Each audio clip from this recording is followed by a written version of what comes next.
Welcome to news. This is Vennela. టాస్క్లు వస్తే చాలు పట్టుదల ఏకాగ్రత చూపించే అతడి అంకిత భావాన్ని మెచ్చి ఓట్లు గుర్తి నామినేషన్ నుంచి సేవ్ చేశారు. అంతా ఒక అనుకునే లోపు మణికంఠ అపరిచితుల్లా ప్రవర్తిస్తున్నాడు. ఒకసారి ఏడుస్తూ, మరోసారి అమ్మాయిలతో సరదాలు చేస్తూ, ఇంకొకసారి తన ముందు తప్పు చేస్తే సహించకుండా ఉంటూ ఎవరికి అంతు చిక్కకుండా ప్రవర్తిస్తున్నాడు. ఈ మధ్య యష్మి ఇబ్బంది పడుతున్న విషయాన్ని అర్థం చేసుకోకుండా ఆమెను వెనుక నుంచి హక్ చేసుకున్నాడు. ఈ విషయంలో తను చాలా చిరాకు పడి, మరోసారి అయితే తనకెవరు ముద్దు ఇవ్వటం లేదు, ముద్ద తిండి పెట్టడం లేదని తనకు తాను ఏవేవో మాట్లాడుకున్నాడు. ఈసారి అయితే ఏకంగా తను అక్క అని పిలిచే సోనియాను ఒక హక్ కావాలని అడుక్కున్నాడు.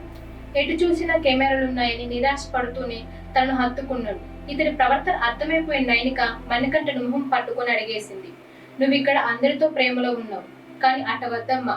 నీకు భార్య ఉన్నప్పుడు తనతో మాత్రమే ప్రేమలో ఉండాలి.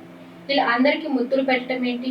పెళ్ళయ్యాక అసలు అవతల వారిని ఫ్లట్టింగే చేయకూడదని క్లాస్ పీకింది. చాలా తప్పుగా మాట్లాడుతున్నవని మణి అనగా, నేను నిజంగా మాట్లాడుతున్నా అని నైనిక కుండ బద్దలు కొట్టింది. దీంతో అతడు ఇక్కడే కథ చిల్లయ్యేది, ఇంటికెళ్ళాక ఎలా కుదరదని డాన్స్ చేశాడు. అగ్గులు ముద్దులు గోల తగ్గించుకుంటేనేమని ఇంకొన్నాళ్ళైనా బిగ్ బాస్ హౌస్లో ఉండగలుగుతాడు. లేదంటే జనాలే తనను బయటకు నెట్టేయటం ఖాయం. ఇప్పటికే మనీ వీడియోలు సోషల్ మీడియాలో వైరల్ అవుతుండగా, రాను రాను రాజగుర్రం గాడిదైందంట, నీ పేరు నువ్వే చెడగొట్టుకుంటున్నావు అని కామెంట్ చేస్తున్నారు.